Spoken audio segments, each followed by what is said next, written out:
meeste mensen realiseren zich niet hoe subtiel de verleiding is. We zijn naïef. Als iemand zegt, ik houd van de Heer Jezus of ik geloof in hem, dat is het toch best. Maar wat geloof jij? Hoe zit het? Geloven hebben steeds minder gelovigen onderscheidingsvermogen. En dat is niet een kritische geest van, nee, het is prachtig wat je zegt, maar weet jij, en ik zal later komen, ik denk jullie weten allemaal van die wat Joseph Prins redelijk nou opgang in Nederland maakt. Wie kent hem? Wie heeft van hem gehoord? Wat zei? Ja. En ja, en dat hele gedachte, moet de christen zijn zonde belijden. Wie dit gehoord? Ja, nou goed, ik kom al op terug. Maar direct voel je, goed. Want zo zegt de Heer, ja, wat is het probleem? Hij komt in Jeremia ook, en ik ga het nou niet lang hierop. Hij zegt, laten uw profeten die in uw midden zijn en uw waarzeggers u niet bedriegen. Want met leugen profeteren zij tegen u in mijn naam. En zoals ik gezegd heb, het komt van binnenuit. Efeze 5, lees het woord. Laat niemand u misleiden. In de prachtige brief van Efeze. Met inhoudsloze woorden, want om deze dingen komt de toorn van God over de kinderen van de ongehoorzaamheid. Wees dan hun metgezellen niet. Gaat niet meer met die dingen. Want u was voorheen duisternis, maar nu bent u licht in de Heere. Wandel als kinderen van het licht. En licht, dus uw woord is een licht voor mijn pad en een lamp op mijn voet. Zijn woord. Wandel in het licht van wie God is en wat de waarheid is.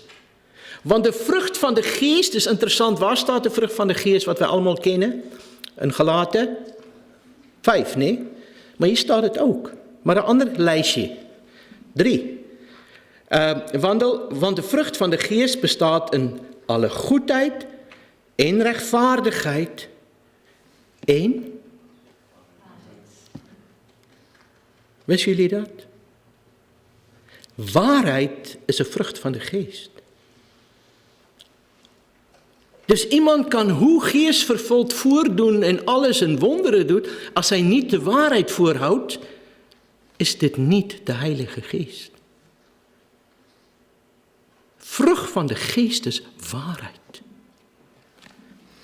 En beproef wat de Heere welbehagelijk is en neem niet deel aan de onvruchtbare werken van de duister, maar ontmasker dit. Dus niet van, ja, dat groepje. Maar probeer biddend daarbij, hoe ga ik dit wat hier niet goed is ontmaskeren, want het gaat mensen verleiden. En in 1 Korinthe 15, ik het niet aanhaal, is Paulus zo duidelijk. Hij zegt, als je iets anders gelooft, de waarheid over bijvoorbeeld Jezus Christus, dan stel hij daar, als je gelooft dat maar echt is, dan kan je verloren gaan. Dat betekent niet, ik moet voor elke dingetje, nee, daar is de kern waarnaar wij vandaag gaan kijken, waarop wij geen compromissen moeten trekken. In Johannes 4 weer. Maar beproef de geesten. Heel belangrijk. Waarom is het nodige? Omdat gelovigen dan ook zijn steeds vergiftigd door humanistische gedachtegoed. En ik moet het nou zeggen van, ik verras mij soms hoe wij met mensen te maken krijgen die niet meer vanuit Gods woord denken. En uit wat denken wij dan? We zijn vergiftigd en daarbij kom ik aan het einde van de dag. Hopelijk ga ik een paar aanvechtbare dingen zeggen. De grootste ondergang van de kerk in de eerste wereld zijn de sociale wetenschappen. En ik ga het praktisch proberen laten zien. De sociale wetenschappen, ja. De grootste ondergang van de kerk in de eerste wereld, geloof ik persoonlijk, zijn de sociale wetenschappen. De eerste wereld bedoel je de huidige apostelen? Ja, de eerste ontwikkelde wereld waarin psychologie, weet al die dingen naar voren komen. En mensen gingen eerder daarin geloven en waar het met het woord van God, zeg maar, een botsing komen, geloven zij die wetenschappen. Nou, goed nadenken. Goed.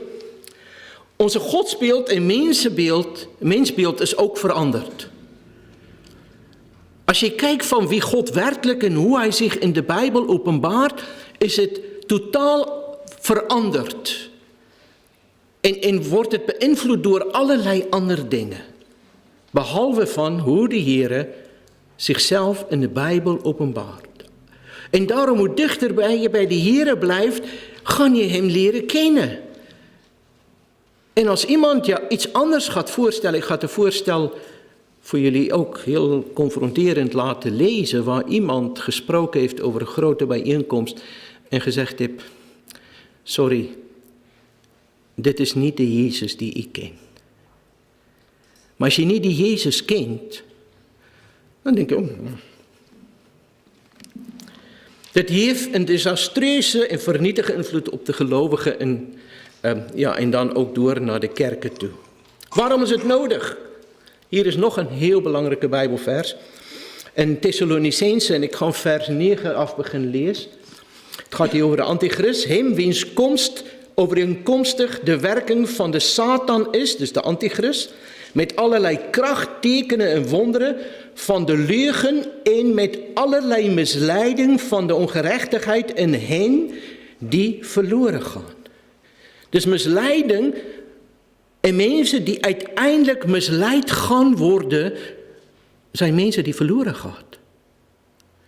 Dus niet van, wow, ik zie nou God nou niet eigenlijk als God, ja, maar ik geloof het. Nee. Je gaat uiteindelijk verloren als je de kernwaarheden van God niet vasthoudt. Dan kan ik niet zeggen, iemand is een christen later, dus niet nou ter discussie. Het zal openbaar komen en dan zegt hij, in hen die verloren gaat, omdat zij de liefde voor de waarheid niet aangenomen hebben om zalig te worden. Liefde voor de waarheid. En ik wil vandaag voor jullie vragen, als je hier uitgaat, zal ik zo dankbaar zijn als jij uitgaat en zegt, Heere, ik wil een liefde krijgen voor uw waarheid, over wie u bent, wat u doet. En dat ik u kan leren kennen voor wie u als God werkelijk bent hier in de wereld. Jij moet die uitgaan en zeggen, waarheid is belangrijk. Nou weet ik, heel veel van jullie komen uit kerken waar waarheid die over de hoofd geslaan werd met dingen wat ik dan soms denk van, wat voor waarheid is dit?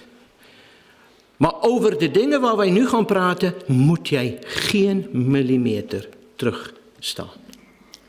Wat gaan wij doen? Ik heb het hier gezegd.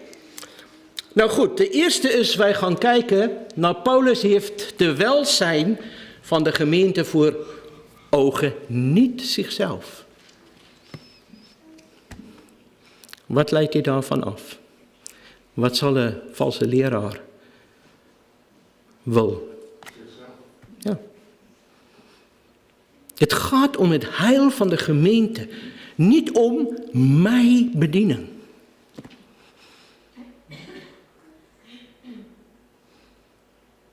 Niet om mijn populariteit. Voor wie doet de mensen dit, wat jij nou over vraagtekens hebt? Hoe gaan ze aan het weer te werk? Wat is hun methode? Zij doen zich ten eerste voor als de echte. En dat maakt het lastig. Hij zegt, dit zijn de mensen die zich voordoen als apostelen. Hij zegt, en geen wonder, want de Satan zelf doet zich voor als een engel van het licht. En het maakt het zo dat jij niet met een kritische geest naar allemaal kijkt, maar jij moet weten dat mensen komen als een schaapsvacht, maar hij is een wolf. En hij heeft niks anders om jou en een andere gelovige te verscheuren. En is niet de persoon, maar de macht achter hem.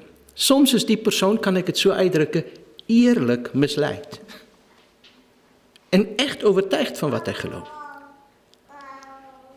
Maar jij moet de hele tijd zien, jouw strijd is niet tegen vlees en bloed, maar tegen dit wat achter is.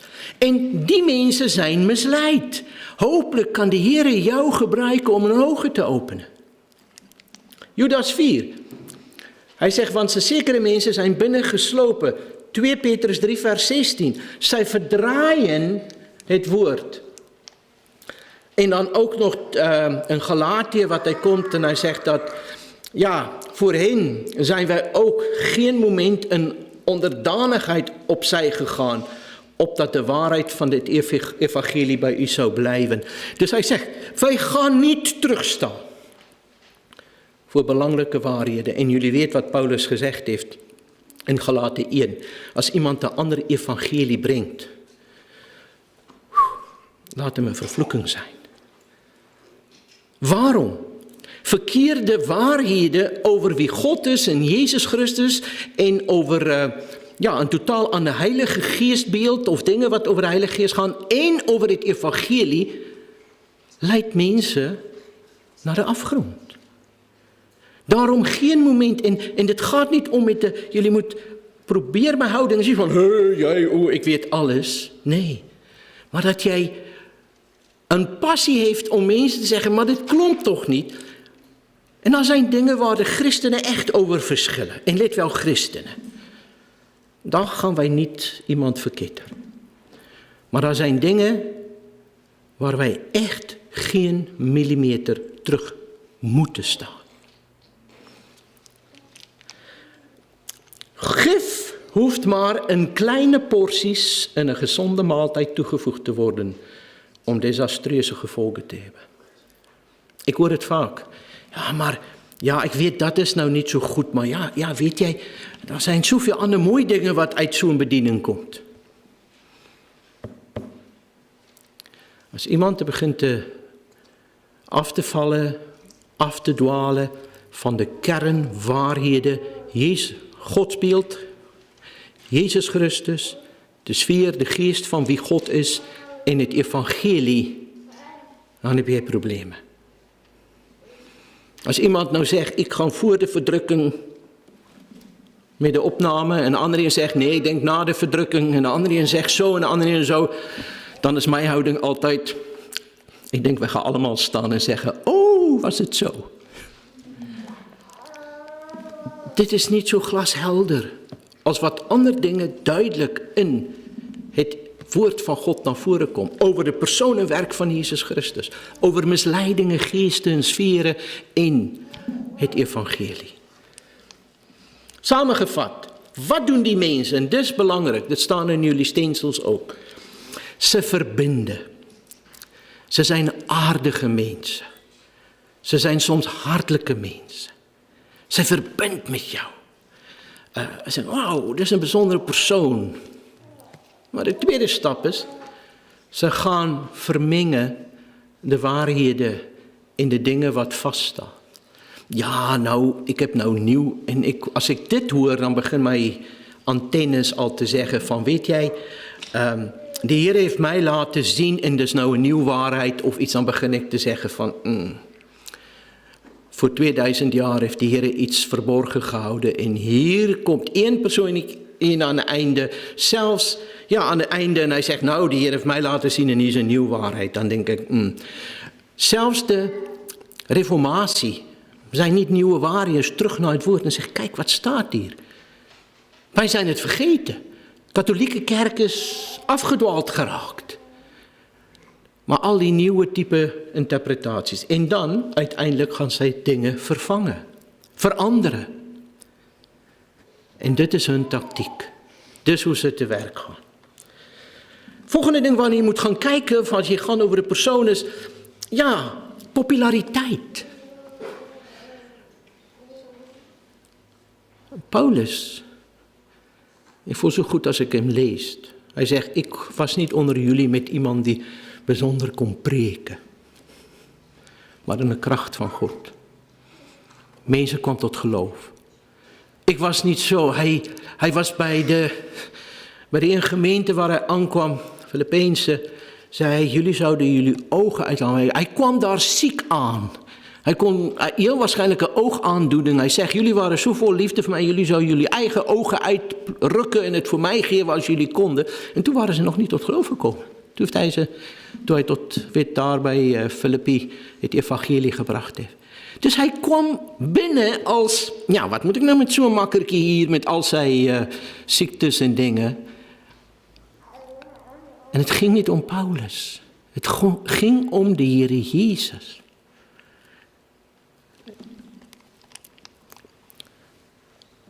As jy vandag gaan kyk, de nadruk, en ek kom hierop later terug, op byvoorbeeld dinge als de professionaliteit. Iemand heeft een boek geschreven, ik denk het is Piper. Brothers, we are not professionals. Hebben jullie dit gelezen of gezien? Nou. Dit gaat steeds meer om, en dit is iets van die eerste wereld, de ontwikkelde wereld, als ik het dan zo kan uitdrukken, waar alles geprofessionaliseerd wordt en waar iemand niet in de gebrokenheid van Jezus Christus het evangelie kan brengen, misschien zelfs zonder dit, en alle hulpmiddelen en dingen. Maar dat het steeds gaat om professionaliteit. Wanneer mensen geroepen worden op kerkraden of in bedieningen, het is belangrijk om ook dingen goed te kunnen organiseren, maar dan wordt het de belangrijkste. Kijk naar mensen, ja, wat echt in zijn karakter de eigenschappen van Christus heeft. Ik ga nou, en ik denk niet jullie gaan weten wie dit is. Zoals jullie weten ben ik met Veritas bezig, maar als een jonge man zit ergens bij mij bij een van de lezingen. Heel stil. Altijd daar. Maar hij is ook iedere keer daar. Hij is iedere keer daar. En als je gaat kijken, dan zie je de exegesis gedaan. En weet jullie, en toen hebben wij voor de Veritas, kwam hij in de beurt om een opening te doen. Met een leiding. Ja, ik was bijna bewogen. Ik dacht, Heere, wat een man van God. Wat een man van God. En niemand wist het.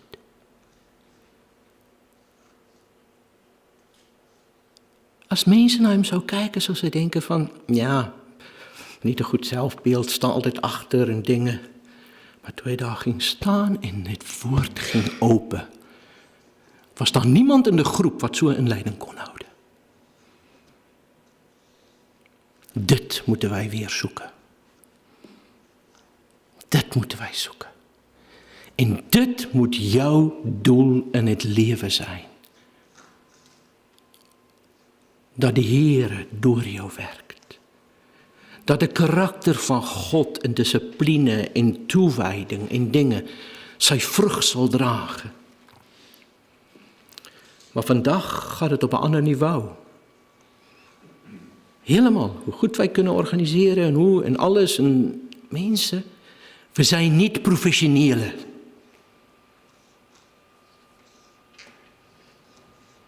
Als je dit kan gebruiken ook in jouw bediening, fijn. Maar dit moet niet jouw kenmerk zijn.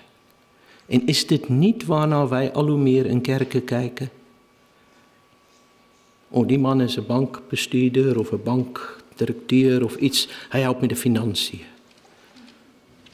Maar hij heeft ook misschien in Panama belegd en probeert belasting ontduiken. Dan voor mij, je komt niet dicht bij je kerkraad.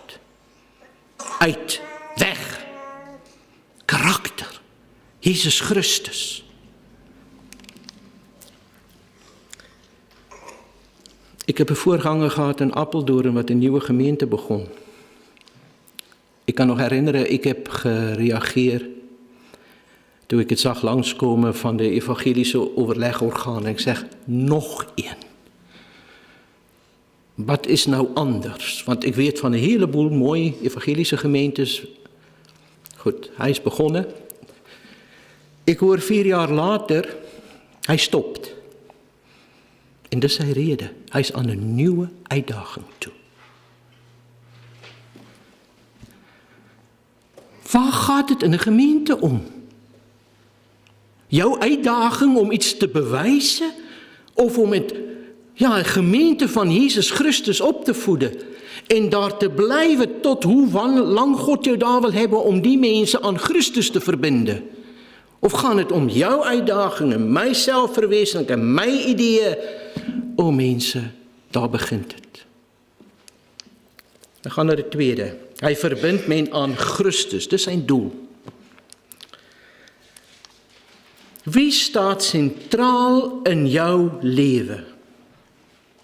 Dit is niet makkelijk. Ik kan jullie zeggen, mijn ervaring ook hier in Nederland. Jij leeft voor de Heer, je probeert jouw bediening uit te werken. Maar soms dan zeggen mensen, nee, weet niks, dan aanvaar je dit. Maar anderen dan zie je hier lopen gemeente, je gaat mensen daarmee.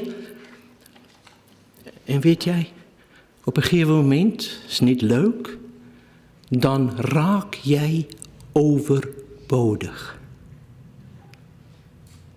Snappen jullie dit? Dat de gemeente staan en verder kan gaan, ze begrijpen het woord, er zijn goede principes. Ja, wat doet jij nou nog daar? De hele tijd een arendsoogje om te zien of het goed gaat.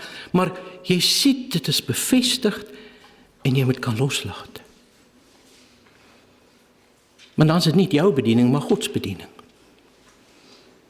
Ben jij bereid om dat te doen? Of is het, dit is van mij en dit is van mij. Dus het gaat niet om jou, het gaat om mensen die je aan Christus verbindt. En als je ziet dat zij hun reinheid en hun toewijding aan Christus gaan kwijtraken, ja, dan kom je terug en zeg, dat is wat Paulus hier met Korinthe ook gedaan hebben. Hoe subtiel kan de Heer van zijn centrale positie vandaan gehaald worden of gebracht worden? En nou wil ik een paar dingen hier noemen. Onderwerpen. Ik heb, misschien moet ik eerst dit gauw teruggaan. Ik ken een boek, een christelijke boekwinkel in Zuid-Afrika, waar een heel fijne broeder was.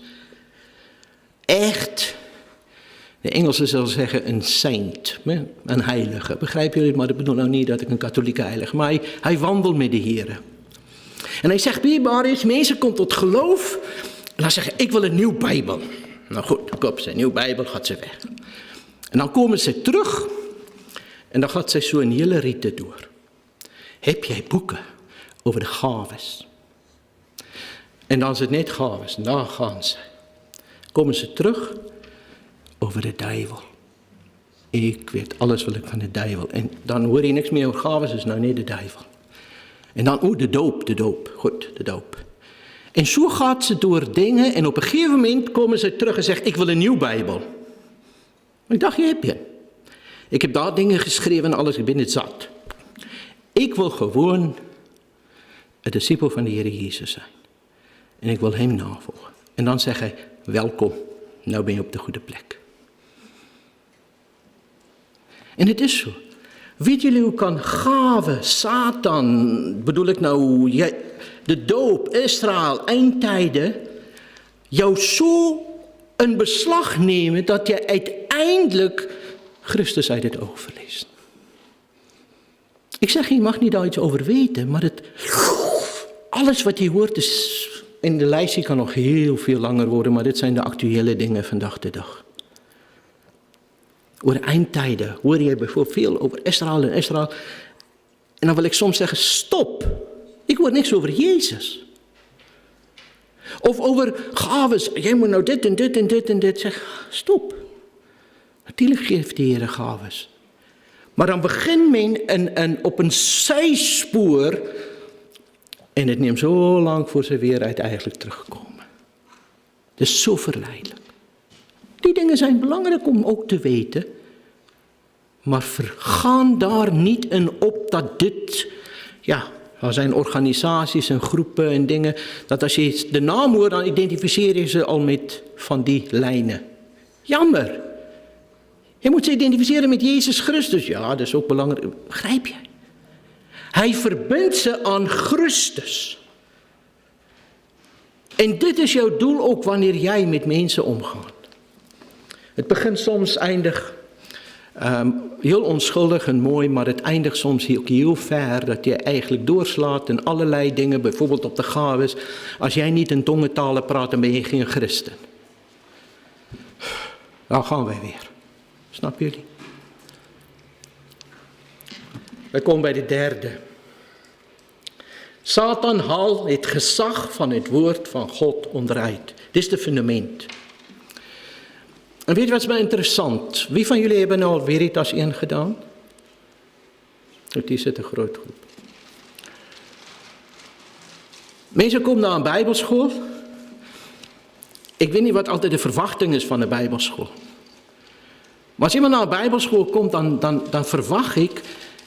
Iemand gaat met toewijding zich laten bekwamen om echt Gods woord te begrijpen en zelf de vaardigheden, de waarheden te ontdekken, toe te passen, te begrijpen.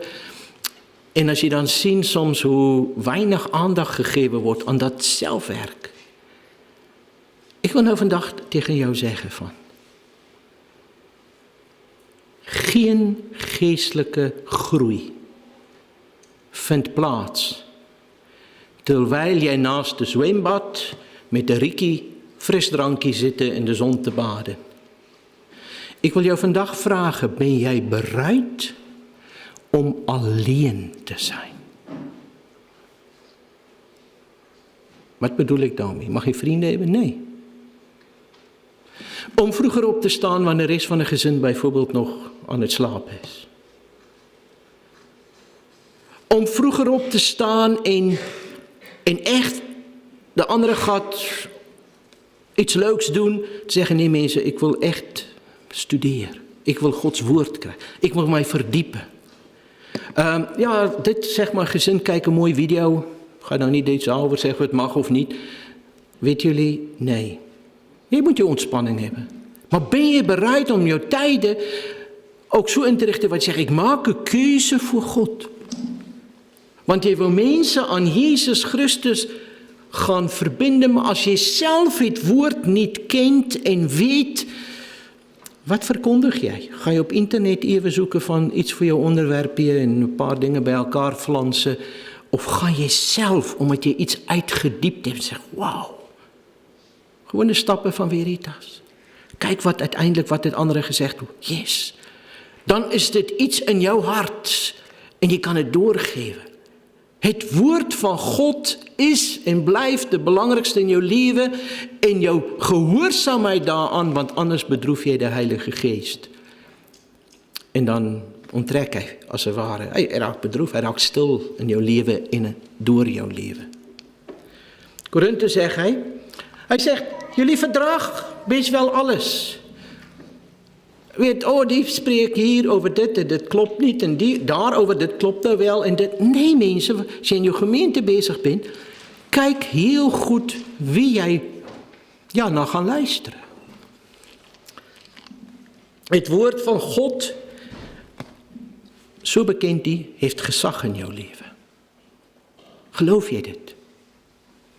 Wat God zegt in zijn woord, dit wil ik doen. Het woord van God is volkomen, het is volmaakt. Dit wat hier staan is, wat de Bijbel zegt, zegt God. Dus niet, mijn woordjes. Onfeilbaar. En hier moet ik schrikken als ik hoor hoeveel christenen, leiders zeggen, ja, ik kan toch niet alles geloven, daar zijn dingen in de Bijbel. Ja, wil u een voorbeeld noemen? Voor jaren, tot hier in de 30 jaren van de vorige eeuw, bijna 2000 jaar, is door vrijzinnige mensen gezegd van de Bijbel klopt niet, want er is geen Hittitische rijk. Echt nergens konden ze iets vinden. En toen met opgravingen krijgen ze het. Weet je, dan hoor je al die mensen niks. Er zijn dingen in de Bijbel wat wij nu nog zeggen, dit begrijp ik niet helemaal. Maar ik weet, dit is Gods woord, het is onfeilbaar. Geloof jij, Gods woord is 100% waar? En als dan moeilijk iets is, nou, die zegt, nou Here, het ligt aan mij, niet aan het woord. Later ziet je dit. Hoeveel van jullie, ik moet eigenlijk Arjan ook hier vragen, maar je hebt dingen op een manier niet begrijpen, maar later als je gaat studeren, wordt dingen voor jou duidelijker. Dat is duidelijkheid. Wat nodig is voor jouw geestelijke leven en om tot bij Jezus Christus te komen, duidelijk in de Bijbel. Het is genoegzaam. Het is genoeg. Jij hebt niks anders nodig.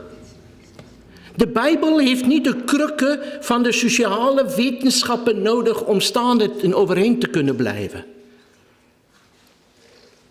Al leef ik alleen niet met Gods woord, dan kom ik eruit.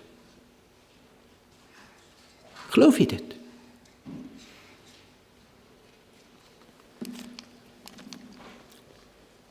Nou, hier komen wij op het terrein van bijvoorbeeld de theïstische evolutietheorie. Ik ga hier nou niet volledig kan aanhalen in dingen, maar ik weet dat bijvoorbeeld als jij in Veritas 2 behandelen wij heel duidelijk de eerste 11 hoofdstukken in detail. Maar wat ik wel vandaag wil zeggen, als jij niet gelooft wat in de eerste 5 boeken van de Bijbel staat, kan je niet de rest van de Bijbel geloven. Daar staat of valt jouw geloof. Als de Heer zegt in 7 dagen, Joom, heeft hij de aarde gemaakt. En overal in het Oude Testament zijn het 24 uur dagen. En hij gaat nog in Genesis 1 en hij zegt, en het was avond en het was morgen.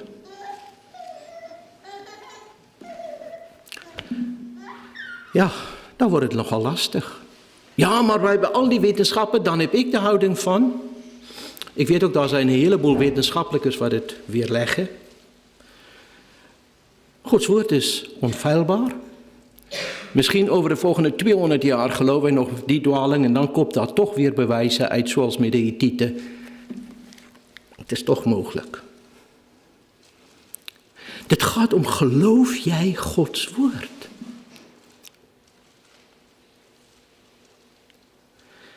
Laten wij nou net 1 of 2 moeilijke dingen noemen. Als je nou gelooft, dit is misschien duizenden jaren, dus denk aan de gevolgen. Dan moest daar dood in de schepping zijn voor de zondeval. Want evolutie moest plaatsvinden. Dus hier begint een of ander wezenkie en hij wil groeien en hij sterft af en de volgende en zo gaat het. Dus God kon niet zeggen, dit was goed. Dan moet je ook niet geloven dat Adam de enigste man was. Dat is precies wat ze zeggen. En dan kun je ook niet geloven als je verder gaat en zeggen van de zondeval is echt. Dan kun je met alle argumenten komen. Ik wil voor jou vragen, geloof jij Gods woord? Ja. Ik heb een aantal vrienden die beweren dat Genesis 1 meer een stuk literatuur is dat gebaseerd is op heidense verhalen die in die tijd leven. Ja. Wat zou ik tegen hem zeggen? Ik zeg nee. Hij zegt, hij heeft uit een stuk gelezen of iets waar gezegd wordt dat Genesis 1 uit heidense literatuur gehaald wordt. Nee, klopt. En dat het een type proza is of, nou goed, dit is zo. Daar zijn, ik ga het nou breder ook trekken, daar zijn scheppingsverhalen in bijna alle godsdiensten. Er zijn zelfs Noach-verhalen en vloedverhalen in sommige godsdiensten. Wat is mijn verklaring daarvoor? Dit bevestigt de Bijbel. Dit is wel zo gebeurd, daar was een schepping, daar was een zonvloed. En zoals wat de mensen maar, na Noach meer en meer werden, gingen mensen hun eigen, verhalen daarover vertellen, godsdiensten. En uiteindelijk krijg je al die andere mogelijkheden. Maar ik geloof, wat wij hebben is de echte, omdat God dit doorgeeft, omdat ik geloof dat de Bijbel, God van de Bijbel de ware God is. En dat de Bijbel de enige is. Dus het bevestigt mij eigenlijk dit.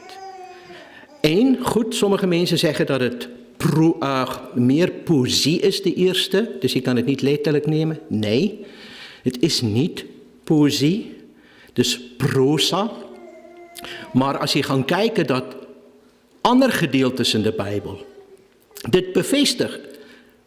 In 6 dagen heeft de Heer een deur te noemen en daar is het beslist geen poëzie.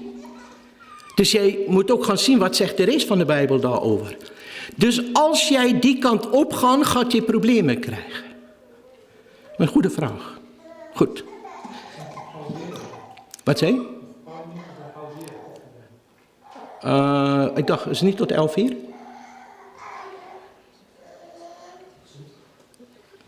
Hoe laat moeten wij stoppen? Nee, het is prima, Arja. Nee, om die reden die gaat even over koffie en... Ik ga 11:00 stoppen. En dan tot 11:15 en dan tot 11:15. Is het goed? De Word of Faith beweging is de volgende. Wie heeft al daarvan gehoord? Wie zijn de voorstanders daarvan? Bijvoorbeeld.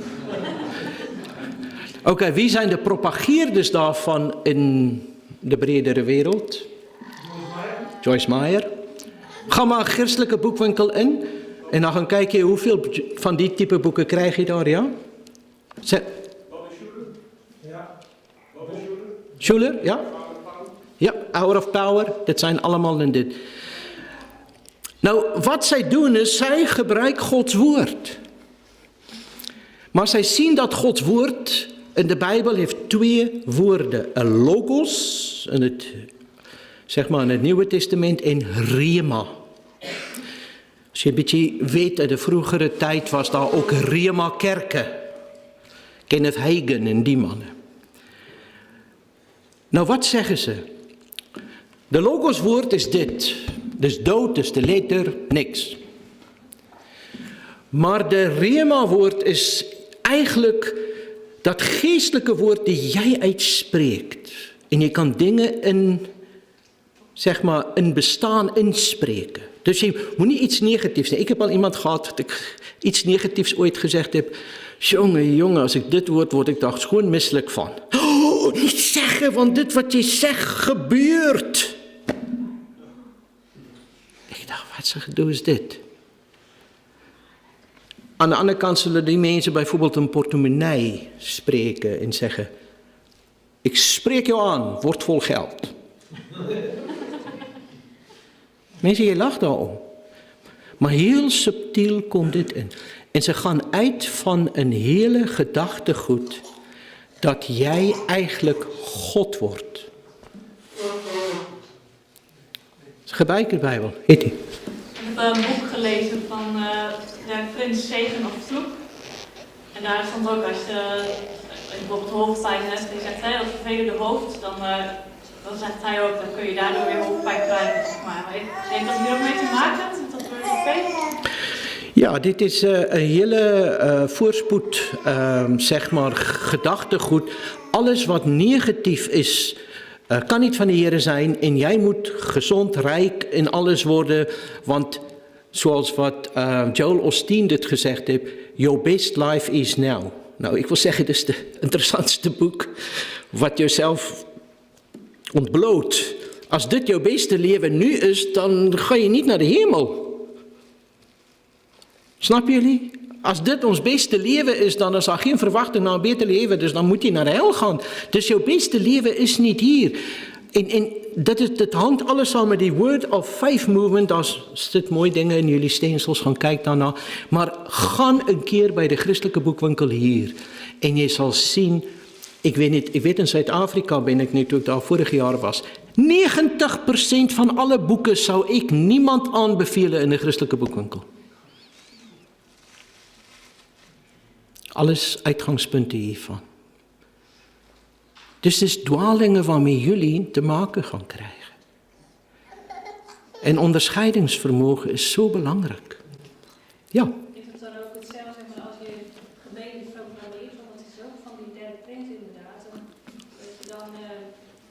gebeden proclameer, Ja, is het... dat zeg maar nazeggen en geloven en dan doe je zo de duivel weg of zo. Ja. Maar ik denk dat dat net een iets andere hoek weer is. Dit is een ouderwets Pinkstervoorganger. Ja. Maar wel weer een stapje verder gaat, soms misschien weer als evangelische, maar niet helemaal. Dit gaat echt dat je door woorden te spreken dingen in leven roept. Ja. Zoals wij zeggen gewoon, als er een onweerswolk aankomt, dan zeg ik gewoon in de naam van Jezus, ga weg nu, want ik wil het niet hebben laten zijn. Dus dat is het meest extreme geval. Ja. Maar vervolgens zegt er in de volgende boodschap, zegt ja, als ik zie dat er laten we zeggen, elkaar komt, ja, dan ga ik niet met het vliegtuig, want stel je voor dat ik erin zit. Dus, Ja, ik heb Kenneth Copeland ook gehoord, dus ook weer een andere. Zijn vrouw zegt, ze zaten in een vliegtuig en daar komt toen turbulentie en een groot onweer. En zij claimt dat hij woedend was en hij heeft opgestaan en aan die wolken gezegd, in the name of Jesus, go away! En tjoep, weg zijn ze. Ja, ik denk als dit echt gebeurd is in een vliegtuig, was het hoofdopschrift overal. Zelfs de piloten van, waar is dit nou in? Snappen jullie? Dit is een ander, maar goed, proef jij. Iets klopt niet.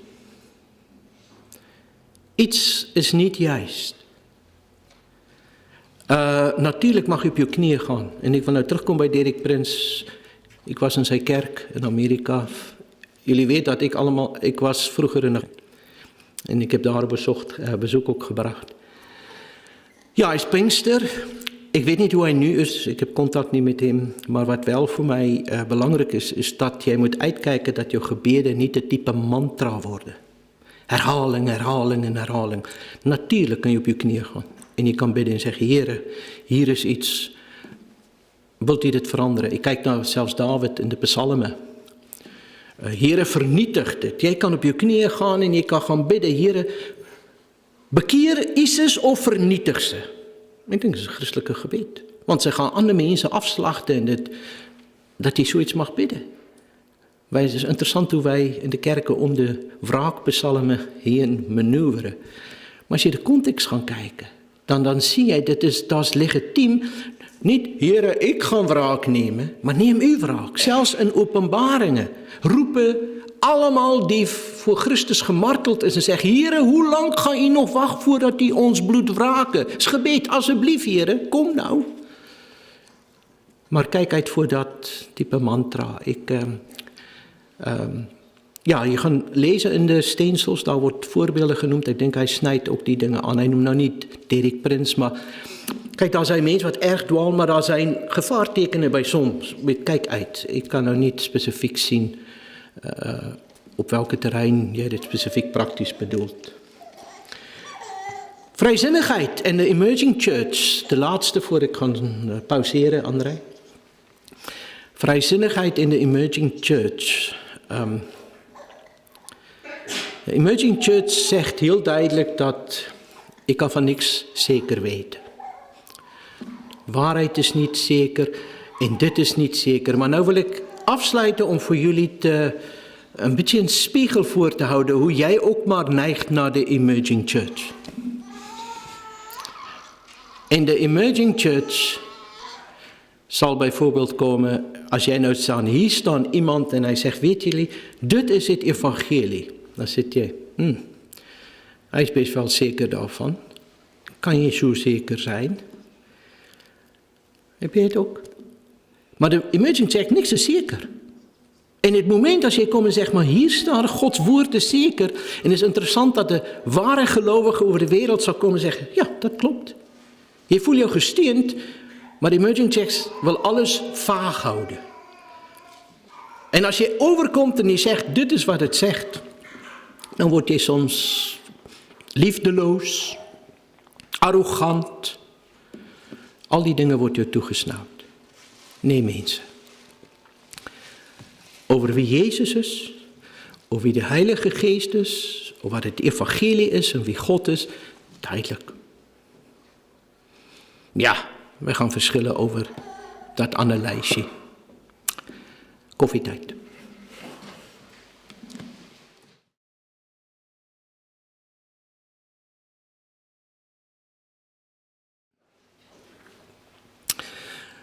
Vader,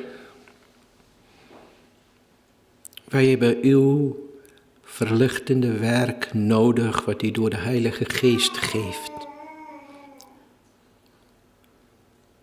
Wij willen u vragen, Heere, om ons ook nu, wanneer wij stil worden en verder uw woord gaan bekijken, dit gedeelte, dat u ons daarin zal helpen om, ja, Heere, heel dicht bij u te komen. En u zo hardgrondig lief te krijgen, dat wij eigenlijk niks anders wil dulden. Omdat wij weten, dit is wie u bent en dit is wat u gezegd hebt.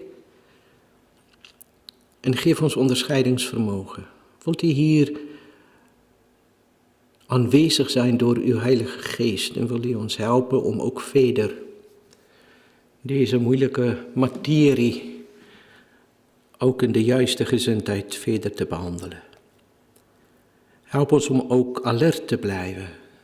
Er zijn een hele tijd wat wij moeten luisteren. Help ons daarin. In de naam van de Heer Jezus. Amen. Onder deze ga ik net noemen, is ook die positief alleen zijn. Je mag niks negatief. Ik moest ooit een... Ja, de positieve alleen gedachte. Positive only. Je moet alleen positief zijn. Dit komt vooral ook bij die Schuller, is heel positief daarover, niks negatief zeggen. Ik moest ooit gaan praten over gebalanceerd zijn in jouw bediening. Toen zeg ik vind het geen woord in de Bijbel. Ik vind, je moet gewoon de waarheid van dat gedeelte of dit gaan zoeken. Soms is het heel positief en opbouwend en soms, ja, dan zegt de Heer nee, kijk uit. Dit is wat aan orde komt. Maar niet gaan denken van, ik moet nou positief zijn. Dit brengt jou op een totaal ander niveau. Ik moet de waarheid van het evangelie, het begint met negatief, maar wauw, kijk waar je gaat. Kijk naar de verlossing van Christus, moet ik kan verkondigen. En op dit niveau ook de hypercalvinisme. Het is heel mooi in jullie steensel en ik ga daar niks over zeggen waar het echt op aankomt dat dit zo verlammend is. Dat er uitverkiezing is, ja goed, dit is zo waar, maar als je dit brengt en je brengt niet ook daar wat de Bijbel zo duidelijk is, kom tot mij, geloof in de Heer Jezus, die uitnodiging om tot hem te gaan en jou te bekeren, in dit, dan blijft het ook eenzijdig. Dan komt het niet tot zijn werkelijke goede orde. Wij gaan naar de vrucht, een ander Jezus.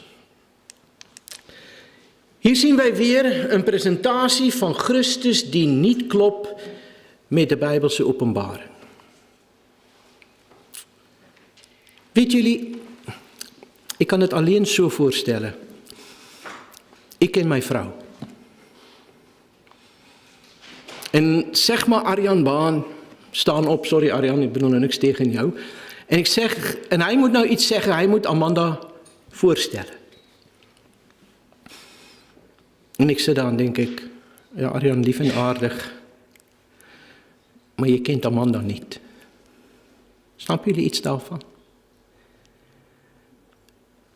Als je Jezus Christus kent, zoals wat hij zich in de Bijbel openbaart, en andere mensen komen op een andere manier in voorstellen, dan begin je ongemakkelijk te voelen. Want je kent hem. Je weet wat zijn woord zegt. En een daarvan is de knuffelliefde gedachtes wat ik al hoe meer hoor vandaag. Dat God in het hart van het evangelie is Gods liefde naar de wereld, wil ik niks van afdoen. Maar daar komt vooral uit de psychologie en die dingen een liefde van God wat niet klopt met de Bijbel. Jij kan leven als je wil, jij kan zijn wie jij wil, jij kan een zonde leven, God houdt van jou.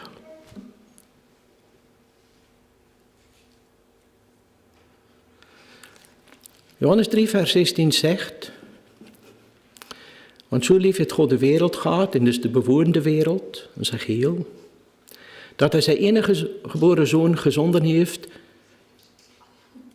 En hoe gaat het verder? Dat ieder die in hem gelooft, niet verloren gaat. Nou goed, hij heeft zijn zoon gezonden om voor ons aan het kruis te sterven, zodat ieder die in hem gelooft niet verloren gaat. Als je verder leest, doen wij niet. Dan staat er mensen die niet geloven is reeds veroordeeld. En dat hoofdstuk eindigt in vers 36, dat jij blijft dan onder de toren van God. Nou, hoe moet ik dit nou bij elkaar brengen? Ik begrijp dit zo dat God heeft duidelijk zijn liefde aan de wereld laten zien. Christus is aan het kruis gestorven. En je mag gaan allemaal zeggen van, wat doet jij daarmee? Geloof dit. Maar geloof jij dit niet? Is de Bijbel duidelijk? Dan ben je onder zijn toren. Efeze 2 doen wij in Veritas, kun je nog herinneren. Blijf je onder de toren. Dus wat is het? God heeft aan de wereld laten zien, hij houdt van de wereld. Hij heeft Christus verleden tijd gezonden. Dit is de teken van zijn liefde. Ben jij buiten Christus, moet ik bijna zeggen van, dan is God toren op jou, want hij is gekwetst omdat jij niet in zijn liefdesgeschenk wil geloven of aannemen. En daarom is het een beetje raar om te gaan en zeggen, God houdt van jou, jij bent, begrijpen jullie, dit past niet in, ja. Maar dan is het dus meer dat de toorn van God op ons rust. Omdat we niet in Christus geloven, maar niet om onze zonde. Nee, dit ook. Je blijft in jouw toestand, zonde, ja. Ja, nee. Je blijft in de toestand waarin is Gods toren is op de zonde. Ik heb onlangs, toen ik nou ook voorbereid, heb ik voor mij aangrijpende gedeelte wat Paul Washer ergens gezegd heeft toen hij gesproken heeft. Dat hij sprak bij een reformatorische zondagsschool of school en dat is zijn basisschool. En hij vroeg aan de kinderen, de beker wat Jezus moest drinken, waar slaat het op? En hij zei, een 8-jarige meisje staat op. En zij stond op en zij zeggen, de beker wat Christus moest drinken, is de wraak en toorn van God op de zonde die wij moesten dragen. Wisten jullie dit? 8 jaar. Christenen zijn ook gekruisigd. Het is vreselijk wat hij doorgemaakt heeft. Ja, maar de ergste was dat God zijn toorn. Dit heeft hem behaagd om zijn zoon, om hem te verbrijzelen, staat in Jesaja. Behaag. Hij kon zijn genoegdoening op zijn eigen zoon doet neerkomen. Zodat het niet meer voor ons vereeuwigende hel nodig was. Dus als jij zegt, zijn niet toornig op ons omdat wij niet in Christus, nee. Dit draagt daartoe bij, wij willen niet in Christus geloven, maar jij bent doemwaardig. Heel belangrijk. Ja, ik begrijp dat je niet direct naar mensen gaat zeggen, jij moet naar de hel. Nee, maar dat je probeert vertellen wie God is en wat zonde is. En dan bij de liefde komt, ondanks Romeinen 5 vers 8 en 9. God bewijst zijn liefde tegen ons al en dat Christus voor ons gestorven zijn toen wij nog zondaren waren. Wat een geweldige bemoediging. Geen vermelding van de toorn of wraak over de zonde. Jezus ontvangt aan de andere kant nou weer niet zondaren die in berouw komen. Die hypercalvinisme is ook niet waar. Een soort van, ik moet wachten dat er iets gebeurt. Terwijl de Heer zegt, kom. Het is niet een God wat daar een behagen nemen om mensen naar de hel te sturen, maar dat hij zijn zoon gestuurd heeft en graag wil dat mensen tot geloof moeten komen. Dus dit is ons inzet ook. Ga naar de Heer Jezus, maar dat is helemaal verkeerd. Het komt meer uit de psychologie van, ja, zeg ze, slijm ze, zij zijn zo waardevol, zij zijn zo geweldig en God houdt van hen. Ik vind het echt niet in de Bijbel terug. En evangelisatiewerk en zo. Waarom denken jullie, werd Paulus bijna iedere keer gedood als hij het evangelie bracht? Hij moest vluchten, juist omdat hij de waarheid gebracht heeft. De Passion. Hier is een praktische voorbeeld. Heel actueel.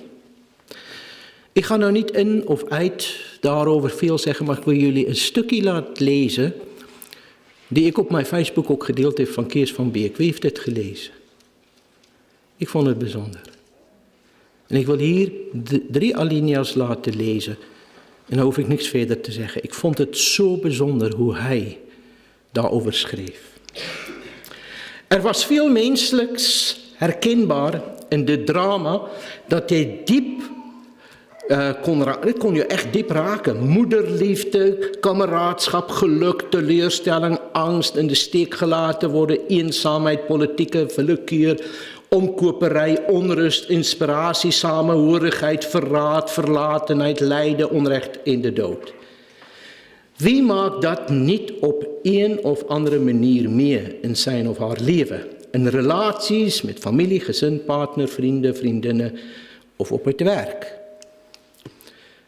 Toch, dus hij heeft nog andere dingen ook geschreven, toch is deze Jezus een andere dan de Jezus uit de Bijbel. Een volstrekt andere dan die Jezus die zit aan de rechterhand van de majesteit van de hoogste hemelen. Tekstvers.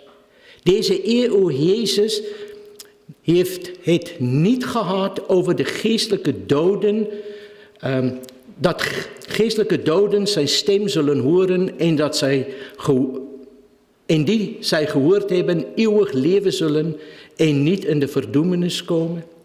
Die Jezus had niet het over hoe jij nu getrokken wordt uit de macht van de duisternis en overgezet wordt in het koninkrijk van de Zoon en van zijn liefde, en de welke wij verlossen hebben door zijn bloed, namelijk de vergeving van zonde. Deze Jezus had het niet over het komende oordeel en de ontvluchten van de toorn van God. Wat ben ik oprecht blij dat ik niet in de Jezus geloof. Immers, die geeft geen vrede met God, geen rust voor de ziel, geen eeuwig leven, geen nieuw hart en geen nieuw geest, geen goddelijke liefde in het nieuwe hart en ook zijn heilige geest niet. Wat moet ik met zo'n Jezus als ik sterf? Weet jullie, soms moet jij bij dwalingen niet gaan kijken wat ze zeggen. De eerste wat echt is, het is zo. Maar wat ze niet zeggen. Wat ze vermijden.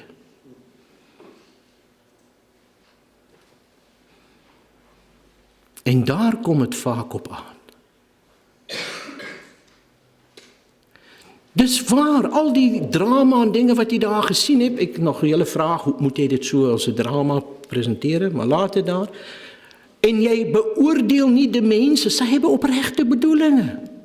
Ze willen graag Nederland bereiken. Maar het is niet de Jezus van de Bijbel.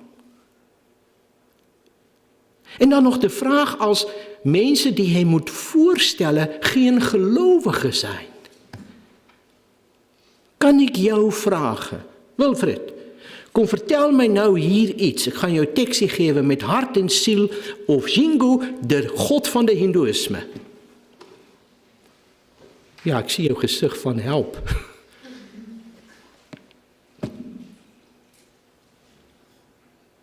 Klopt niet. Dat is al wat ik wil zeggen. Kijk ook wat niet gezegd wordt. Kijk, als je ziet de presentatie daar, kan ik me identificeren. Dit is de Jezus. Terug naar Amanda. Sorry Arjan, jij hebt het mooi geprobeerd. Mooie dingen van haar gezegd. Maar je hebt de belangrijke dingen wat ik weet niet gezegd. En dit is vaak omdat daar uit de sociale wetenschappen andere dingen gaat tellen. Kijk hoe cijfers en dingen. Ja, laat het daar. Een ander geest. Nou, het gaat hier over de Heilige Geest wat je ontvangt, maar ook een andere uitstraling. Daarom in jullie Bijbel zal het een klein lettertje zijn, een andere geesten. Ja, als je het aanvoelt, dan voel je maar aan, dit is niet van de Heer, dit klopt niet. Wie van jullie kent Hillsong? Ik ga jullie nu iets laten zien en luister. En ik wil jullie waarschuwen. Misschien mensen wat het niet kennen, is ontstellend. Maar dan wil ik u één vraag stellen. Is dit representatief van Jezus Christus?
Silent night, stille nacht. Holy night, heilig.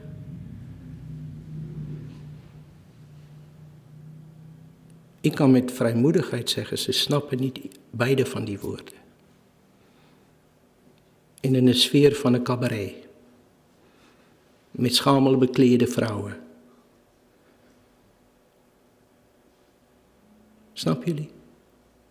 Het is een ander geest. En weet jullie hoeveel mensen luisteren naar hen?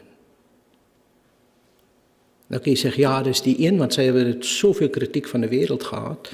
Ze hebben het direct weggehaald, zoals jullie kon zien, daar staan een andere taal. Ik kon het weer ergens terugvinden en weet ik niet. Maar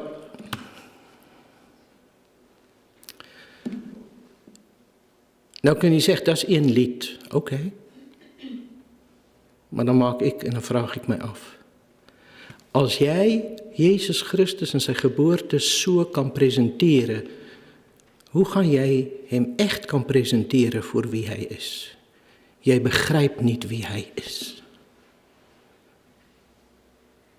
En dan zijn andere liederen. Nou wil ik niet de hele groep af, maar begrijpen jullie het gevaar? En het begint met de muziekgroep in de kerk, en de voorzanggroep, fijn. Maar als de mensen niet een heilige nabijheid van de Heere leven, dan gaat de mens centraal staan. En hoe ik daar rondlopen en mijn passies maak, of hoe ik mijn drums spelen. En je wordt te belemmeren dat mensen goed kan aanbidden. Ik raak al bekend voor die uitspraak. Ik zeg, een groep wat in een gemeente voorgang met muziek moet achterstaan. Achter in de gemeente. Jij ziet ze niet. Je hebt de woorden voor jou en zij, want ze leidt je soms af. Ga staan achter en je gaat zien hoeveel gaan zeggen, weet ik wat ik dit wil doen. Maar loop dan. Gaat het om aanbidding naar de Heer, dat hij de gemeente wil brengen, of gaat het om jou, wat af? Begrijpen jullie? Wat is de sfeer en de geest wat hier uitgaat? Ik denk heel vaak dat het gewoon wel onbewust is. Dat ze Ja. dat niet bewust doen. Maar zouden dat ook onbewust doen? Volgende vraag is, als je het onbewust doet, dit zegt toch iets wat uitstraalt van mensen. Ik denk dat het net zo belangrijk is dat de voorganger het woord moet verkondigen en de mensen die daarvoor staan in de gemeente een zang gaat leiden, ook gekeurd moet worden.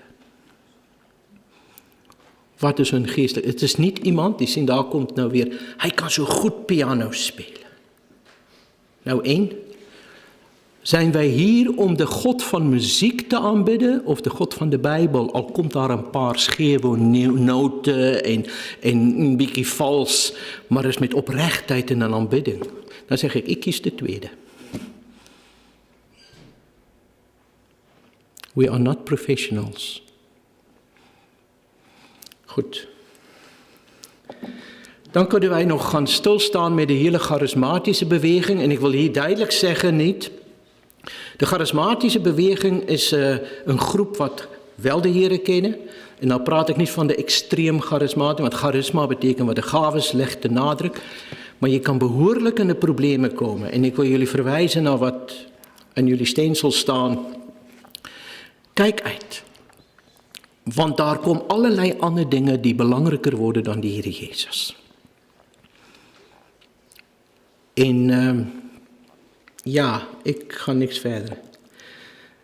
Kijk ook op dit gebied van de geest dat mensen gaan al hoe meer op ervaring.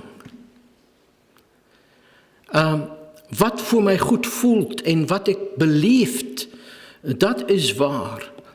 En het is moeilijk om dan tegen zo iemand in te gaan zeggen, ik weet niet wat jij beleefd had, maar de Bijbel, dit is vreemd aan de Bijbel wat jij beleeft. Natuurlijk is daar een belevenis als christen, als jij over Christus zingt of in een gemeente. Nou, ik wil niet afhalen dat bevindelijkheid wat je ervaart niks is.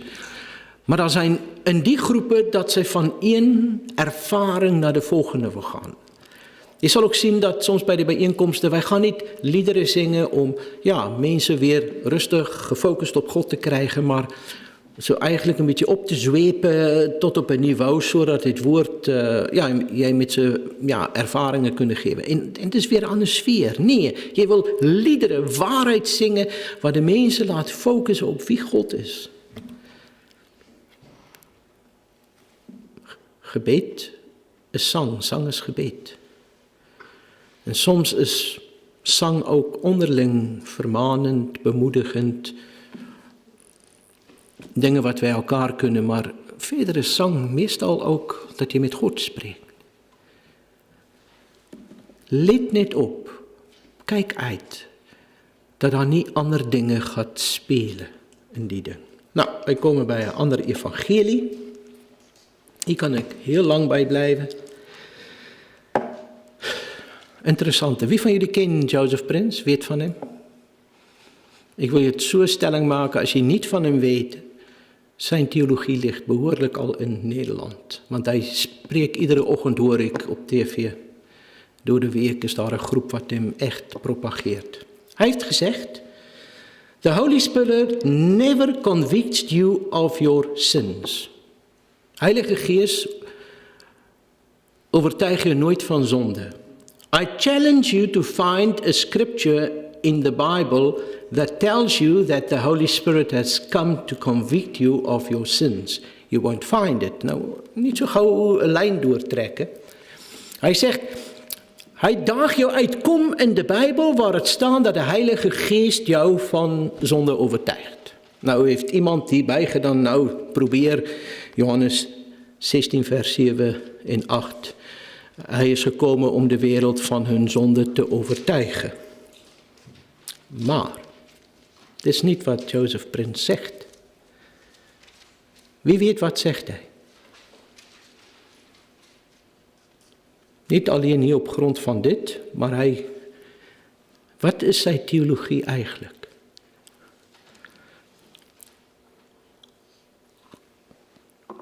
Zijn theologie is, als je christen bent, dan heeft Christus reeds voor jouw zonde gestorven, verleden, heden en toekomst. En hij wil niet dat jij aan jouw zonde denkt als christen. Nou is het ook net gisteravond geluisterd, toen zie ik hij is bezig om ook een beetje weer terug te krabbelen. Toen zei hij, nee, natuurlijk moet de christen ook zijn zonde belijden, maar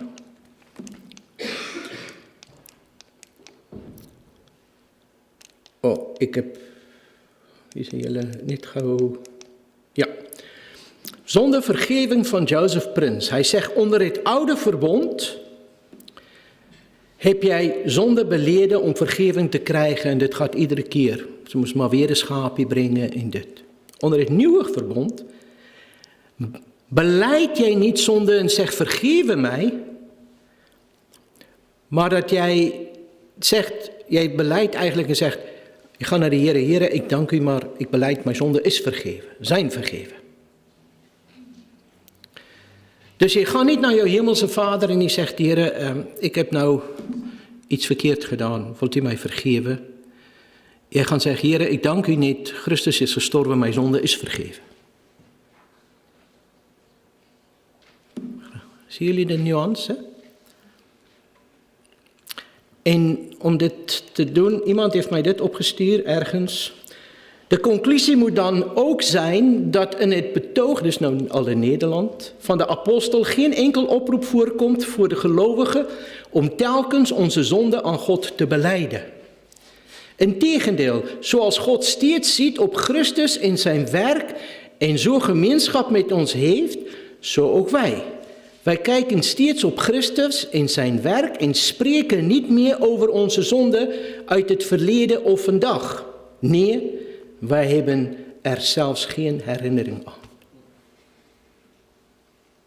Mag ik jullie vragen, wie is op dit moment bewust van iets wat jij misschien in de laatste dag of 2 verkeerd gedaan hebt?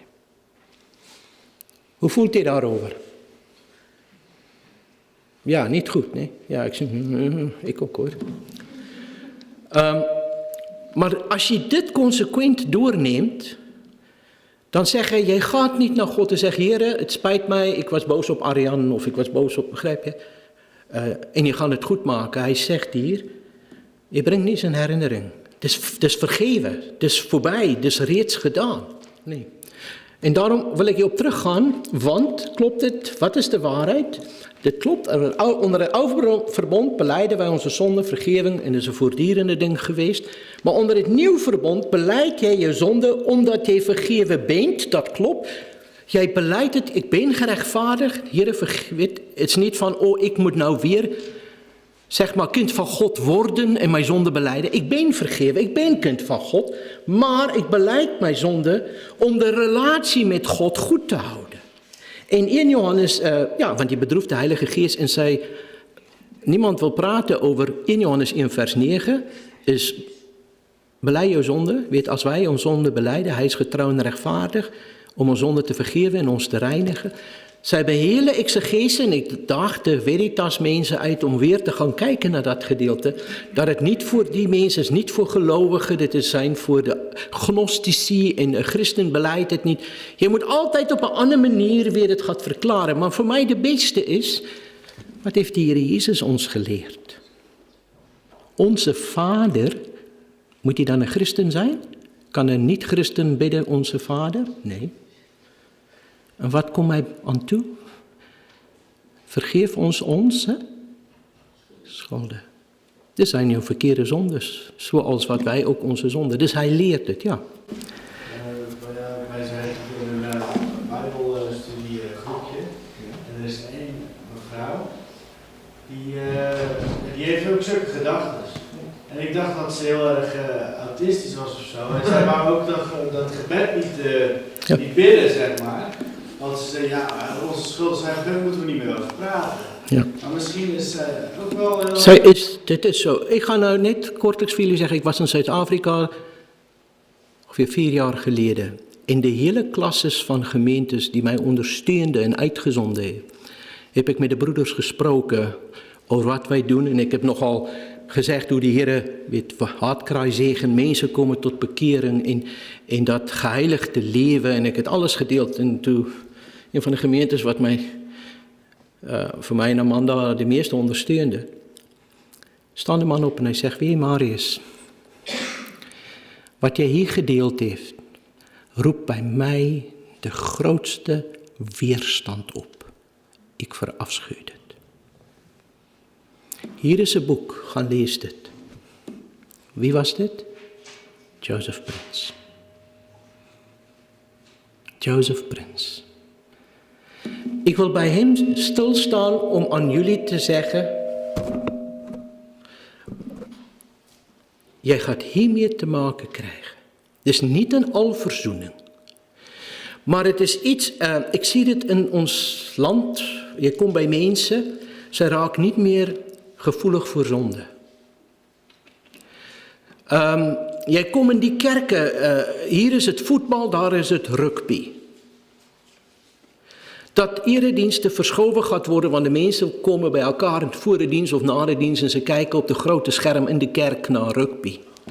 De dominee trekt zijn, zeg maar zijn Ajax of daar is het de Blauwbullen of de Leeuwen of wat ook al, zijn sweater aan en zo komt hij op de kansel. En daar, mensen gaan niet naar kerk en ze zitten met spoor. Begrijp je, daar is geen gevoelig van, ach, het is vergeven, ik hoef niet aan te denken. Mensen, het is zo gevaarlijk. Het is zo gevaarlijk.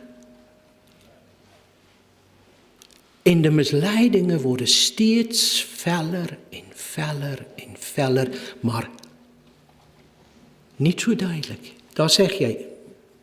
Jij voelt het aan, wat zit hierachter? Dit, Joseph Prince.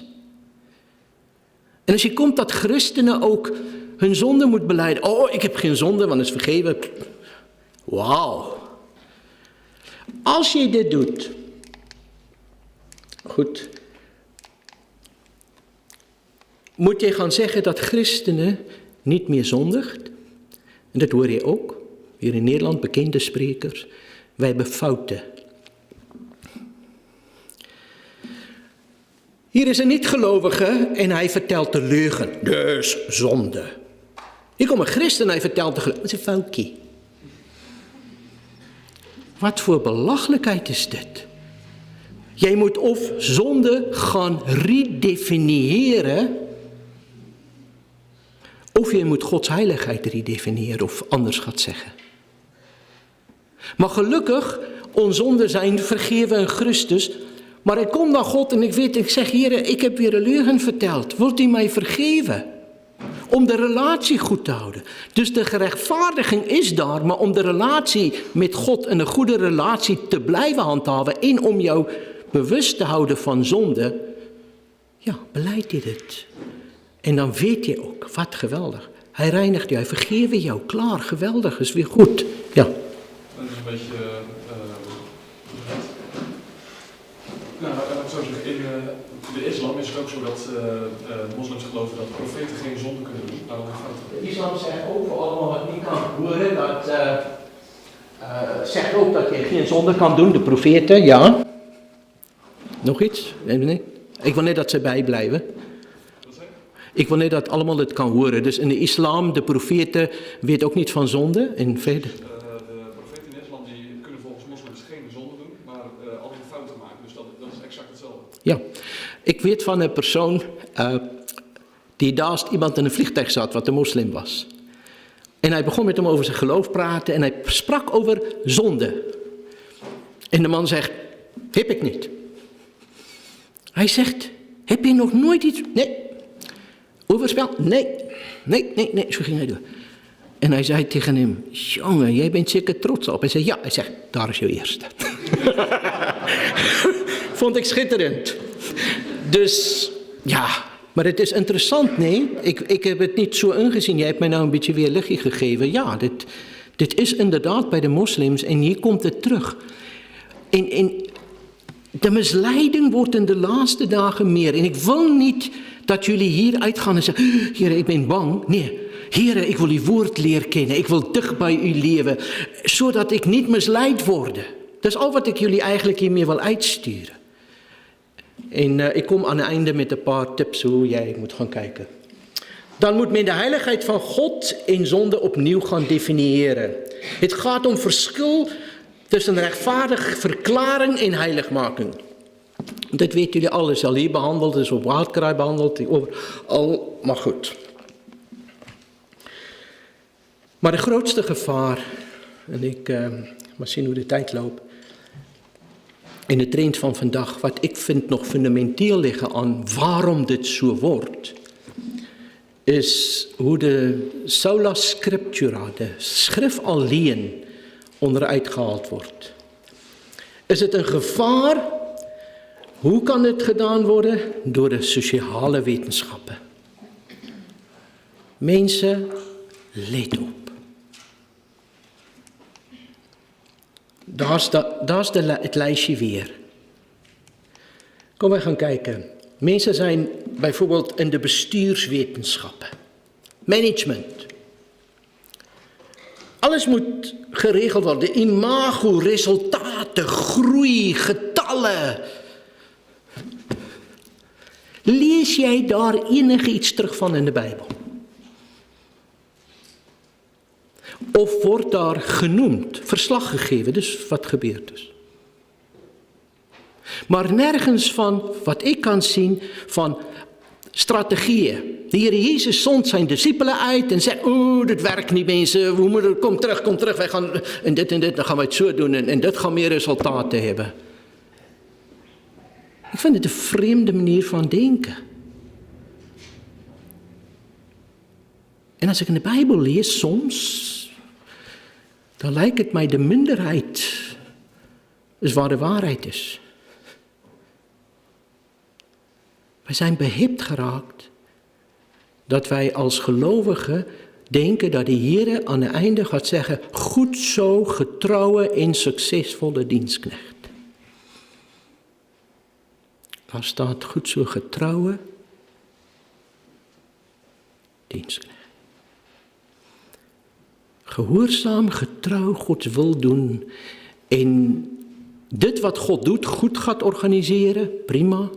Ze hebben het in de kerk ook gedaan, fout gedaan met die diakenen, hebben ze gaat organiseren, wij gaan het zo doen. Maar het is omdat God, en dan zegt ze, oké, zo kunnen wij beter doen. Maar hier is het verschil. Wij doen dit om de resultaten te krijgen. Ik heb een probleem daarmee. En daarmee zeg ik niet alle management weg en alle bestuur, nee. Ik hoop jullie snappen het verschil. Als men zekere strategieën, modellen en technieken gebruikt, is succes gegarandeerd. Church Growth Movement, kerkgroeibeweging. Mensen, de Bijbel is voor mij zo zeker dat enige geestelijke werk en vrucht daarop is Gods werk. En ik word geroepen om getrouw en in de waarheid van Gods woord dit te brengen. Professionaliteit en uitstraling die vaak meer gericht is op de doelgroepen en hun begeerte en behoeften dan op de opdrachtgever in zijn persoon. Wat willen mensen? Hoe, waar, enzovoort. Ik wil hier sneller doorgaan. Uiteindelijk is entertainment aan de orde. En dan gaan wij de bokken entertainen en niet de schapen hoeden en zoeken.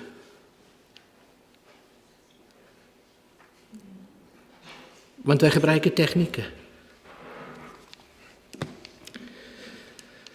Dus programma wordt vaak belangrijker dan de waarheid.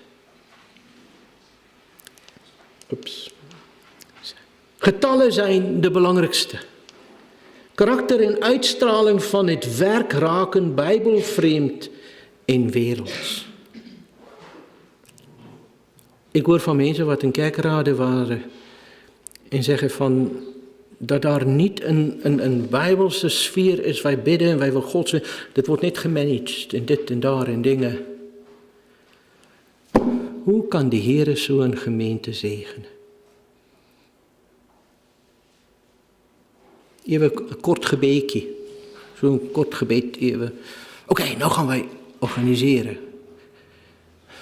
Nee, laten we samen komen bidden en vragen. En dat er eenheid is en er eensgezindheid. Voordat wij niet uitgaan in het doen. Voornamelijk moeilijke waarheden die succes kan beïnvloeden worden worden vermeden. Sorry, dit moet vermeden. Ze vermijden dit. Ja, je moet nou niet te direct dit brengt of dat. Want dan komen ze niet meer. Ik zie niet dat Paulus zich daaraan, schuldig gemaakt heeft.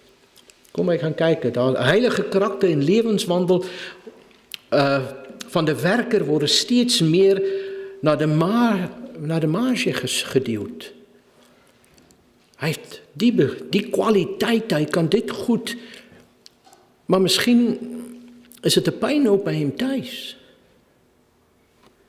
Eigenschappen waarop leiderschap berustig gaat verschuiven. Ik heb liever een onbekwame, godvrezende man, die in afhankelijkheid of vrouw van de Heere hem wil dienen. En ja, dat is niet altijd goed geregeld en oké. Dit kan je altijd aanleren, maar je kan niet de karakter van God aanleren in zijn werk in jou.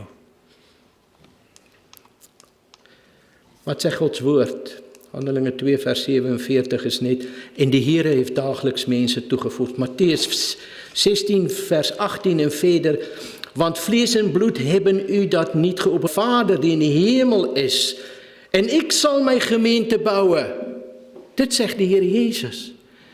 Dit is een godswerk in ons en door ons. En hij zal zijn gemeente bouwen. Ik kan niet met al die gedoe. Weet je waarvoor ben ik zo bang? Ik kan het vandaag met jullie delen.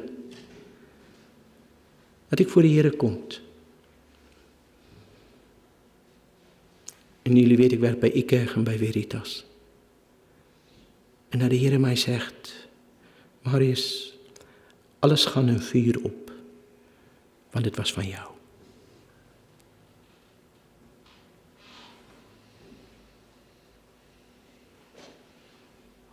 Snappen jullie iets daarvan?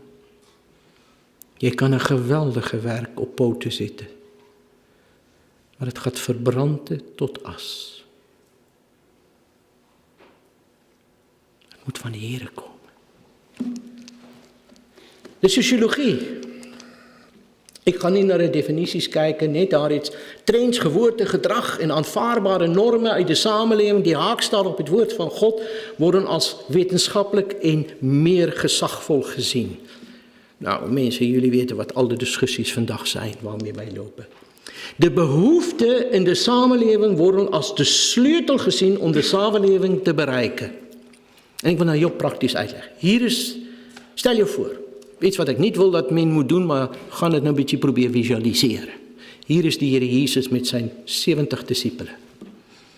Toen hij zegt 72 uitgezonden. 2 gaan jullie uit. Goed, hier gaan ze. En dan zegt hij,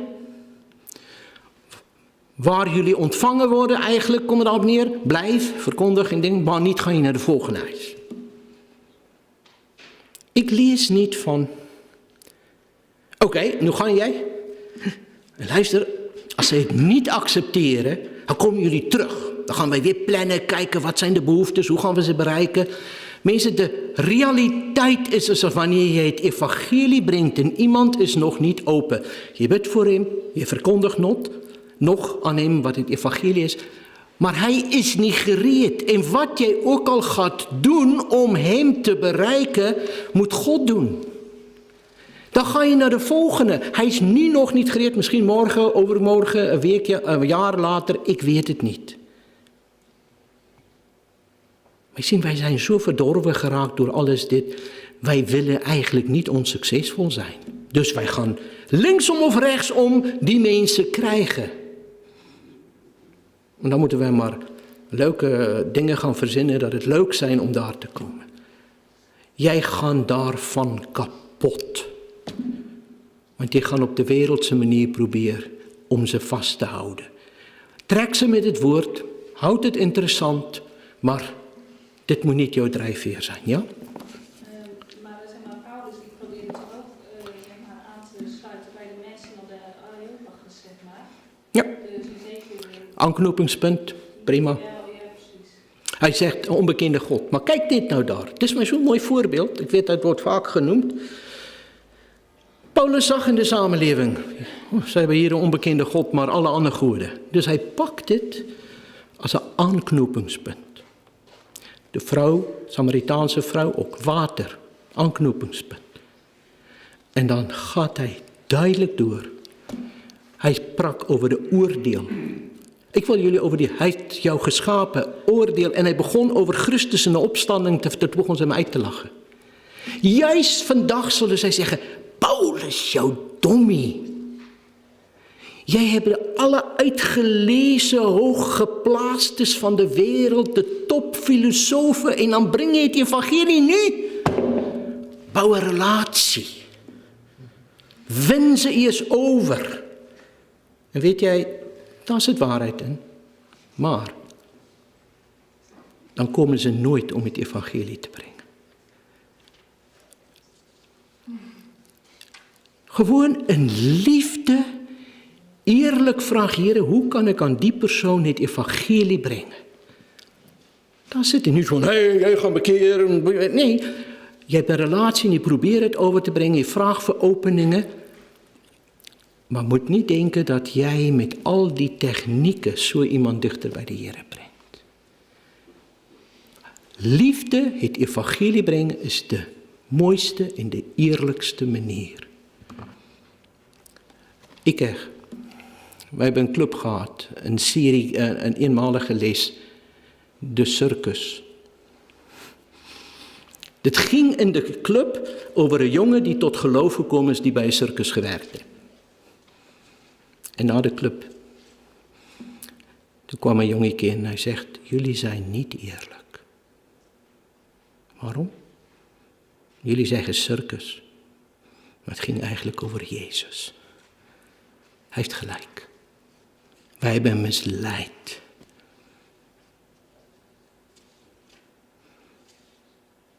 We hebben de les weggedaan. De druk op de politieke correctheid. Druk om onderwerpen in de samenleving wat gevoelig liggen zoals zonde, gezag en dat moet. Ik ga het hier niet in, maar Jezus is de enige weg tot God. En men moet de boodschap brengen in de context die de persoon gemakkelijk zal voelen. Past de boodschap aan. Het zijn allemaal dingen, en ik heb het ook al gezegd, iemand wat in jouw kerk komt en hij is niet een gelovige, kan niet thuis voelen als de Heere werkelijk daar is. Hij mag welkom voelen, maar niet thuis. Hier wordt over zonde en vergeving en lofprijzen naar God en wie en wat hij in jouw leven gedaan heeft. Hoe kan een niet-gelovige thuis voelen? Tenzij Jezus dan niet aanwezig is. Hij moet welkom. Maar hij moet zien, de mensen houden echt van elkaar. Hier is iets bijzonders.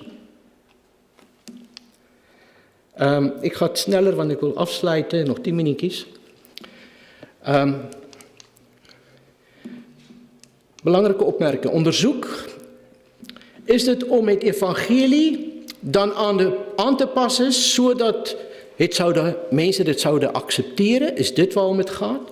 Was het nodig om eerst een enquête te houden, wat ik alles nu genoemd heb? Als men afgewezen wordt, hoe moet men erover denken? Bijvoorbeeld, wij zijn zo bang dat mensen naar ons toe komen en zeggen van, als ik over de Heer Jezus wil praten, en mensen, ik herken dit.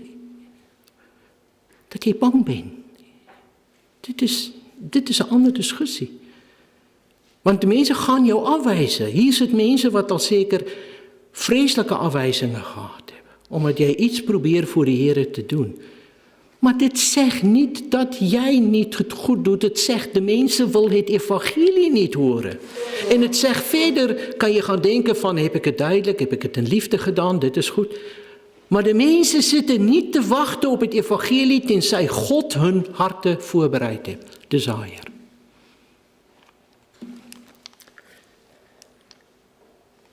Interessant hoe Paulus naar de dingen kijkt. Hij zegt, God heeft het behaag om door de dwaasheid van de prediking die mensen zalig te maken. Hij zegt dan, de Joden vragen om tekens, dat is hun behoefte. Grieken zoeken wijsheid, dat is hun behoefte. En dan zegt Paulus, daarom hebben wij vergaderd en besproken, hoe gaan wij bij die behoefte het evangelie aan doen sluiten. Nee, maar wij verkondigen Christus en hem verkondigen. En hem gekruisigd. Dit is de Bijbelse manier. En daarmee zeg ik niet, niks van die andere dingen, kijk uit. Maar het verlamt de christendom. Ik ga terwille van de tijd, de sociologie wil ik niet, vind ik net iets bij de psychologie kom. De psychologie, ik wil ook niet de definities. Maar de psychologie, bijvoorbeeld het verschil tussen dat de mens centraal staat in zijn behoeften. Ik heb het al hier ook genoemd van mensen wat bijvoorbeeld zou zeggen van, ja, je moet eerst jezelf lief kunnen hebben voor je God lief kan hebben. Hebben jullie dit al gehoord? Mattheüs 22. Je moet die Here jou God lief hebben. Je moet jou naaste liefhebben als jezelf. Dus je moet eerst jezelf liefhebben. Maslow, dat hele piramide-situatie. Verwezenlijk jezelf, dan ga je openstaan voor God. Waar vinden wij dit terug? Beslis niet in Matthäus 22. Wij moeten de Here jou God liefhebben. Jy moet die Here jou naaste liefhebben. By sin, zoals wat jy reeds jouself liefhebben. Op 'n ander niveau. Jy moet jou groente luste. Jy moet jou fruit luste, soos wat jy snoep lust. Dus jy moet eers snoep lust voor jy jou groente en fruit gaat luste. Klopt dit? Dit zeg eigenlijk, je houdt reeds van jouzelf. En dat klopt niet. Alles draait om jou, maar je moet God en jou naaste lief hebben. Zo komen al die dingen in. En wij denken, wauw, ja, dit klinkt goed. Gaan denk na. Ik wil afsluiten. Wat is de oplossing? Blijf bij de Heere. En wat blijf in mij, zegt de Heer Jezus in Johannes 15. De tweede is, en Adriaan heeft het vanochtend genoemd, stille tijd, Bijbelstudie. Mensen, ik kan jou niet zeggen hoe belangrijk is het. En ik praat uit ervaring. Als het te druk raakt en ik kom niet daaraan toe, dan zie ik raak niet meer zo scherp op dingen. Gebed. Here, ik heb nou gehoord van die vrouw in ons groep. Here, wat is hier? Lei mij dat ik kan zien wat zit in haar. Hoe denkt zij? Wijs mij in uw woord, wat zegt uw woord hierover? Het is een worsteling. Lees goede boeken en stel je niet bloot aan gif.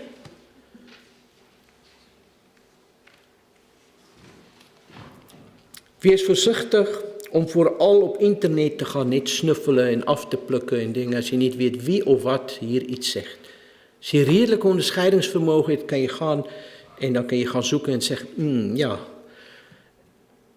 Wees net voorzichtig dat je niet alles binnenhaalt. Zoek een paar geestelijke vaders, lees hun boeken, luister naar hun preken enzovoorts. Ik heb zo'n paar. Ariane heeft een paar. Zeker dat zijne misschien niet altijd overeenstemt met mijne, maar maakt niet uit. Nee, jij zit meer ik zit veel meer in de Engelse cultuur. Ik ben in Zuid-Afrika, dus Sproul, denk dit kennen jullie niet. Ja. En Piper kennen jullie wel. En MacArthur en die mannen. Ik luister, ik lees. Als ik iets hoor, dan kijk ik wat zegt die mannen. Dan zeg ik, ja, oké. Dus krijg voor jou mannen wat je zegt van hiermee, ik weet hun karakter, hun liefde voor de Heer en hun waarheid. Terwijl Sproul een Beeke is ook op die lijn, een oer-reformator is. Ja, en MacArthur is een dispensationalist, bekeringsdoop. Nou denk jij, hoe is het? Dat gaat niet de kerndingen. Maar weet je, wanneer zij over die dingen sprak, praten zij op elkaars conferenties en bemoedigen zij elkaar. Geweldig. Krijg een accountability persoon tegen wie je kan praten en soms vragen stellen. Ik zit hiermee. Heb jij zich daarop? En dan krijg u de onderscheiding, het vermogen om de biljetten. Hoe meer jij jou hierop richt, ik weet niet, Arjan, of jij hier iets nog kan toevoegen om ze mee naar huis te sturen, maar ik ben eigenlijk klaar. Mag de Heer jullie echt helpen om alert te zijn. En ik wil niet dat jullie hier nou voor elke dwalingkie onder de boom gaat zoeken, maar dat jullie zo lief worden voor de Heer Jezus, zodat jullie hem niet wil kwijtraken. Dat is mijn gebed.